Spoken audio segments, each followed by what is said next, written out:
Hello hi friends. இப்போ நாங்கள் எங்கே இருக்கோம்னு பார்த்தீங்கன்னா காஞ்சிபுரம் குபேரன் கோயிலில் தாங்க இருக்கோம்.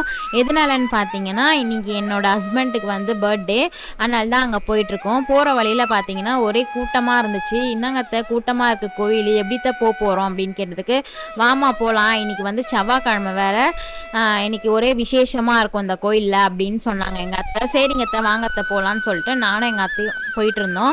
அப்போ பார்த்தா கேமரா வந்து எடுக்கக்கூடாது, ஹலோடு இல்லைன்னு சொல்லிட்டாங்க அங்கே. சரின்னு சொல்லிட்டு நானும் என்ன பண்ணேன், கேமரா எங்கள் வீட்டுக்காரர்கிட்ட திரும்பி கொடுத்துட்டு அதுக்கப்புறம் நானும் உள்ளே போயிட்டேன். ஐயோ ரொம்ப கூட்டமாக இருக்குது, எப்படி போய் லைனில் நிற்கிறதுன்னு பார்த்தா செம்ம கூட்டமாக இருந்துச்சுங்க இன்றைக்கி கோயில். ஆனால் எப்போவுமே நாங்கள் ஃபஸ்ட்டு ஒரு வாட்டி போனோம், கூட்டமே இல்லை, காலியாக இருக்கும். ஆனால் இந்த வாட்டி போகும்போது ஒரே விசேஷமாக இருந்துச்சு சாமிங்களுக்கெலாம். அப்புறமா நானும் என்ன பண்ணேன், போயிட்டு உள்ளே சாமிலாம் கும்பிட்டுட்டே இருந்தோம். அப்போ அங்கே ஒருத்தவங்க வந்து இந்த பிரிஞ்சி இலையில் வந்து எழுதிட்டு இருந்தாங்க.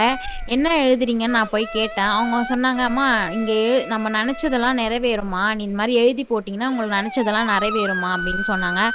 ஓகே, அங்கே வந்து அவ்வளோ விசேஷமான கோயில் அந்த கோயில், அதனாலன்னு சொல்லிட்டு நாங்கள் சாமி கும்பிட்டோம். கும்பிட்ட பிறகு அன்னதானம்லாம் போட்டாங்க. அன்னதானம் சாப்பிட்டு நாங்கள் வீட்டுக்கு போகலான்னு சொல்லிட்டு கிளம்பிட்டோம்.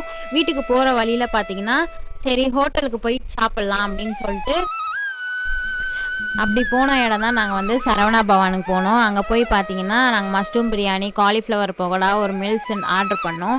ஆர்டர் பண்ணி சாப்பிட்டு பார்த்தோம். ஆவரேஜாக தான் இருந்துச்சு. சரி எப்படியோ நல்லா இருந்துச்சுன்னு சொல்லிட்டு சாப்பிட்டு வீட்டுக்கு கிளம்பிட்டோம். பாய்.